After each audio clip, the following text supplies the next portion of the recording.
Sir నమస్తే అండి, ఏం చేస్తుంటారు? నేను ఎక్స్ కార్పొరేట్ అండి. కార్పొరేటర్. కూటమి ప్రభుత్వం అధికారంలోకి వచ్చింది. ఇంకొక 15 రోజులు 2 సంవత్సరాలు నిండిద్ది. కరెక్ట్గా చెప్పాలంటే 15 రోజులు 2 సంవత్సరాలు నిండిద్ది కూటమి ప్రభుత్వం అధికారంలోకి వచ్చి. ఎలా ఉందంటారు? అభివృద్ధి సంక్షేమం ఏమీ లేదని చెప్పి ఒక పక్కన వైసీపీ నాయకులు చెబుతున్నారు. మరి ఏంటి దీంట్లో వాస్తవాలు ఎంత? సార్, అభివృద్ధి ప్రజలు చూస్తున్నారు. ఇప్పుడు పోలవరం కానీ పోలవరంలో ఒక ముక్క కూడా పెట్టలేదు, ఒక చెక్క కూడా పెట్టలేదు, ఒక రాయి కూడా పెట్టలేదు. ఇప్పుడు 95% పోలవరం వాళ్ళు మొత్తం అయిపోయింది. 95% పోలవరం అయిపోయింది. అమరావతి ఎంత ఫాస్ట్గా వర్కులు జరుగుతున్నాయో, కళ్ళు లేని వాళ్ళు మాట్లాడుతున్నారు, కళ్ళు ఉన్న వాళ్ళు ఎవరు మాట్లాడరు. అమరావతి పోయి చూడండి, రోడ్స్ కానీ, బిల్డింగ్స్ కానీ, టవర్స్ కానీ, హైకోర్టు కానీ, మన అసెంబ్లీ కానీ మొత్తం పూర్తవుతుంది. ఇక కళ్ళు లేని వాళ్ళు చెప్తే మీరు మా ప్రజలు అట్లా నమ్ముతారు? అందరూ చూస్తున్నారు. చంద్రబాబు అంటేనే ఒక విజన్ ఉన్న నాయకుడు, డెవలప్మెంట్. తమిళనాడులో వెళ్తే పోయినసారి ఓడిపోయినప్పుడు మనం వెళ్తే తమిళనాడు మంచి నాయకుడిని పోగొట్టుకున్నట్టు మేమే చాలా బాధపడ్డాము. అంటే మరి ఇక్కడ అంటున్నారు కదండి, మరి వాళ్ళు ఎలా చెబుతున్నారు? రాష్ట్రంలో అభివృద్ధి లేదు, సంక్షేమం లేదు, మొత్తం సంక్షోభంలోకి వెళ్ళిపోయింది రాష్ట్రం అని చెబుతున్నారు కదా మరి వైసీపీ నాయకులందరూ. సార్, వాళ్ళు చేయలేదు కదా, మన చంద్రబాబు చేస్తున్నాడు కాబట్టి ఓర్చోలేక ప్రజల్ని తప్పుదావ పట్టిస్తానికి వాళ్ళు చెప్తున్నారు. అంతేగాని వచ్చి మనకు అమ్మ ఒడి కానీ ఇంట్లో అందరికీ అమ్మ ఒడి ఇచ్చాము, బస్ ఫ్రీ ఇచ్చాము, మా పింఛన్లు మా చంద్రబాబు మా కలిపిన 2 సంవత్సరాలు కూడా 2 నెలలు కూడా కలిపి ఇచ్చాడు. దానికన్నా ఇంకేం సంక్షేమం కావాలండి? రోడ్లు కానీ, డ్రైన్స్ కానీ వచ్చి చూడమనండి. రోడ్లు మొత్తం రిపేర్ చేస్తున్నాము, సిమెంట్ రోడ్లు వేస్తున్నాము, డ్రైన్స్ వేస్తున్నాము, అన్నీ చేస్తూనే ఉన్నాము కదా. అంటే మీరు ఇన్ని చేస్తున్నాం అని చెబుతున్నారు సార్. మొత్తం రాష్ట్రంలో అభివృద్ధి కాదు, అసలు మొత్తం అరాచకం పెరిగిపోయింది, అక్కడికక్కడ రెడ్ బుక్ రాజ్యాంగమే నడుస్తుంది అంటున్నారు కదా మరి. మా చంద్రబాబు నాయుడికి అట్లాంటి రెడ్ బుక్ రాజ్యాలు ఇవన్నీ తెలియదండి. ఓన్లీ పరిపాలన తప్ప. మనం అదే జగన్మోహన్ రెడ్డి ఏం చేశాడు? చంద్రబాబు లోపలేశాడు. అతను అనుకుంటే ఎంతసేపులో లోపలేయగలుగుతాడు చంద్రబాబు? అట్లాంటి మా చంద్రబాబు మనం వెళ్తేనే పోలీస్ స్టేషన్లో మనకే అన్యాయానికి వెళ్తే మనకే పని చేయమని చెప్పడు చంద్రబాబు, చెప్పడు. అంటే ఆయన అంటుంది ఏంటంటే కనుక ఇప్పుడు ఎక్కడ చూసినా మా వాళ్ళ మీద తప్పుడు కేసులు పెడుతున్నారు, అన్యాయంగా అరెస్ట్ చేస్తున్నారు, అక్రమంగా అరెస్ట్ చేస్తున్నారు, ఇది ఎక్కువ కాలం సాగదు, ప్రజల్లో వ్యతిరేకత వచ్చేసింది అంటున్నాడు కదా మరి జగన్మోహన్ రెడ్డి. సార్, అతను ఇదివరకు మేము చూసాము, టీడీపీ వాళ్ళని బయట రానియకుండా, నాయకుల్ని బయట రానియకుండా, పోలీసులను ఇంటికాడ కాపలా పెట్టి మన ధర్నా చేయడానికి కూడా బయట రానిలేదు. అట్లాంటి అతను చేస్తాడు కానీ మా చంద్రబాబు ఎప్పుడు చేయడు. అతను పాదయాత్ర చేశాడు, అన్నీ చేశాడు, మనం అన్నీ చూస్తూనే ఉన్నాం. కానీ ప్రజల్లో తిరగాలని, అతను మనకు చెప్పాలని మనం ఉంటాం. కానీ అతను చేసి అన్ని తప్పుడు మాటలు, తప్పుడు పనులండి. ఆయన్ని తప్పుడు పనులని మీరు చెబుతున్నారు సార్. ఆయన చెబుతుంది ఏంటంటే ప్రజల్లో వ్యతిరేకత వచ్చింది, ఇప్పుడు ఎలక్షన్లు జరిగితే కనుక చంద్రబాబు నాయుడు ఇంటికి పంపించి నన్ను ముఖ్యమంత్రిని చేసుకోవడానికి ప్రజలందరూ సిద్ధంగా ఉన్నారని చెబుతున్నాడు మరి జగన్మోహన్ రెడ్డి. సార్, సొంత చెల్లెల్ని న్యాయం చేయనివాడు, సొంత అమ్మని న్యాయం చేయనివాడు ఇంకేం ప్రజల్ని ఏం చేస్తాడు సార్? షర్మిల ఏం చెప్పింది? ఇటువంటి అన్నయ్య మాకు కావాలా అంది. వాళ్ళ అమ్మ ఏముంది? ఇటువంటి కొడుకు మాకు కావాలా అంది. దీనికన్నా ఇంకేం కావాలి సార్? ఇంక ప్రజలు ఏం చేస్తారు సార్? చంద్రబాబు అంటేనే డెవలప్మెంట్ సార్.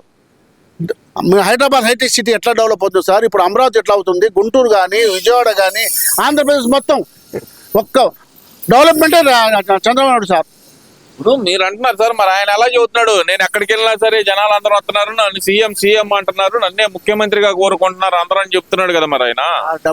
డబ్బులు ఇచ్చి తీసుకురావడానికి ప్రజలు అందరూ వస్తారు. డబ్బులు ఇచ్చి తీసుకొస్తున్నాడు చంద్రబాబు. సాఫీగా పరిపాలించాడు, సానుభూతిపరుడు, అన్యాయానికి పాల్పడాడు.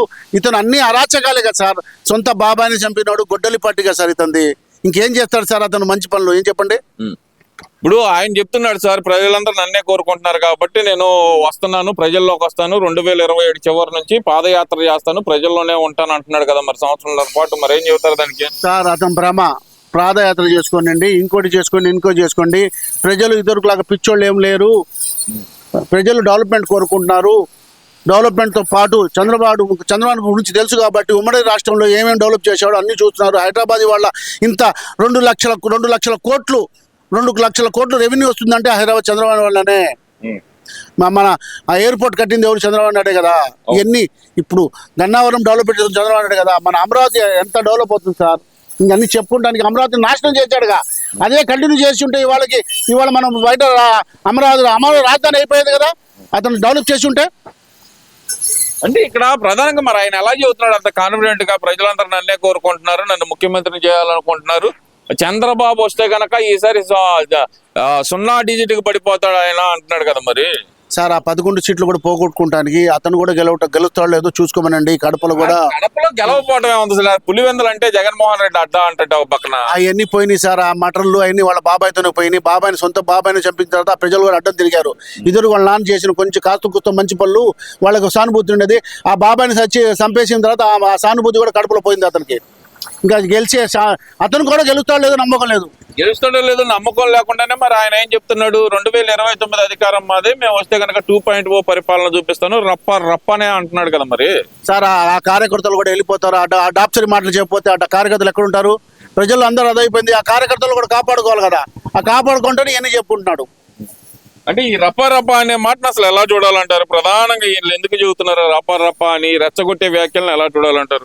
వాళ్ళు తెలుసు కదా సార్, అందరినీ రెచ్చగొట్టి నాశనం చేయాలని చూస్తారు. ఆంధ్రాని ఇప్పుడు డెవలప్ అవుతుంది కదా, ప్రజల్ని రెచ్చగొట్టి నాశనం ప్రజలు అంత పిచ్చోళ్ళేం కాదు. అతను చెప్పినంత మాత్రం ఎవరు రెచ్చపోరు. ప్రజలు పని చేసుకెళ్తారు. డెవలప్మెంట్ కళ్ళారా చూస్తున్నారు. దాని గురించి భయపడాల్సిన అవసరం లేదు. దాని గురించి ఏం అవసరం లేదు. మరి ఆయన చాలా కాన్ఫిడెంట్ చెబుతున్నాడు సార్. వచ్చేది మేమే, మీ అంత తేల్చేది మేమే అంటున్నాడు. ముఖ్యంగా చూస్తే కనుక ఈసారి మమ్మల్ని అరెస్ట్ చేస్తున్నారు కదా, రెడ్ బుక్ రాజ్యాంగం అంటే ఏందో చూపిస్తున్నారు కదా, మేము డిజిటల్ బుక్ అంటే ఏందో చూపిస్తాం, ఒక్కొక్కరికి మామూలుగా ఉండదు ఆ టైంలో అంటున్నాడు కదా. మరి సార్ టీచర్స్ని బ్రాంచ్ షాప్ ముందు పెట్టాడు. డిజిటల్ పెట్టాడు సార్. క్యాషే కదా బ్రాంచ్ షాప్ అతను మేనేజ్ చేశాడు. బ్రాంచ్ షాప్ మేనేజ్ చేశాడు, లిక్కర్ షాప్ మేనేజ్ చేశాడు. ఇప్పుడు లిక్కర్ షాప్లో జరుగుతుంది కదా, స్కామ్ జరిగింది కదా సార్. 1,00,000 కోట్లు దాకా జరిగింది. మనం ఒక్కొక్క ఎమ్మెల్యేకి 30-20 కోట్లు ఇచ్చాడు. ఎక్కడి నుంచి ఇచ్చాడు? ఈ లిక్కర్ దాంట్లో నూకిన డబ్బులే ఇచ్చాడు సార్. అయ్యో రామ, మాకేం పాపం అని తెలియదు. అదంతా అక్రమంగా మా జగన్మోహన్ రెడ్డి గారిని వాళ్ళ మనుషులను ఇబ్బంది పెట్టడానికి ఇదంతా చేస్తున్నారు అంటున్నారు కదండి. మన సిబిఐలో చూస్తున్నారు కదా సార్. మొత్తం ఫైల్స్ మొత్తం సిబిఐలో చూస్తున్నారు కదా. ఎవరు ఎంత నూకారు, ఎవరు ఎంత తీసుకున్నారు మొత్తం. దాంట్లో జగన్ రెడ్డి కూడా పార్ట్నర్షిప్ ఉంది. దాంట్లో ప్రతి ఎమ్మెల్యేకి పంపించింది అదే ఆ డబ్బులే కదా సార్. మీరు తీసుకోలేదు. మళ్ళీ డిజిటల్ ఎందుకు పెట్టలేదు? బ్రాందీ షాప్లో, వైన్ షాప్లో డిజిటల్ ఎందుకు పెట్టలేదు? ఓన్లీ క్యాష్ ఎందుకు పెట్టారు? మీరు మంచిగా చేశారు, కరెక్ట్ ఒప్పుకుంటాం. డిజిటల్ పెడితే పోయేది కదా. అంటే డిజిటల్ అంటే ఆ టైంలో వాళ్ళకి నచ్చలేదులేండి. అది అంటే మీరు నూకటానికే కదా సార్. డిజిటల్ పెట్టకపోవడానికి కారణం మొత్తం ప్రూఫ్తో సహా దొరుకుతారు కదా. ప్రూఫ్స్ లేకుండా చేయడానికి డబ్బులు మన మూట్లో ఇంట్లోకి తీసుకెళ్ళడానికి. డిజిటల్ ఉంటే బ్యాంక్ వెళ్ళేది, బ్యాంకులో మొత్తం వస్తాయి, పట్టుకుంటారు. ఇవాళ కూడా ఆ డబ్బులు ఎక్కడెక్కడ పంచారో ప్రతి ఎమ్మెల్యేకి పంపించింది అది వాస్తవము. 20 కోట్ల లిక్కర్ డబ్బులు దాంట్లో ఎవరు చెప్పినా ప్రజలు నమ్మారు, అందరూ చూస్తున్నారు. మరి ఆయన చాలా కాన్ఫిడెంట్ గా చెబుతున్నాడు సార్. 2029 నేను వస్తానంటున్నాడు. నిజంగా వచ్చే అవకాశం ఉందంటారా 2029లో జగన్మోహన్ రెడ్డి గారు? సార్ అతను వస్తుంది. అతను కళగానే మిగిలిపోయింది. అతను కళ చూస్తున్నాడు. ఆ కళ ఎప్పుడు అతనికి నెరవేరదు. ఒక ఛాన్స్ ఇచ్చారు, వాళ్ళ నాన్నలాగా చేస్తారని ఆ ఛాన్స్ పోగొట్టుకున్నాడు. తండ్రిని మరిపించే పాలన చేస్తా అన్నాడు కదా సార్. మరి సార్ అట్లా చెప్పి ప్రజలు నమ్మి అతనికి వేసిన తర్వాత అతను పైసాగి పనికిరాడు, ఇతను పొలిటికల్ లీడర్ కూడా పనికిరాడు, కార్పొరేటర్ కూడా పనికిరాడు అని చెప్పి ప్రజలు అర్థమైపోయింది.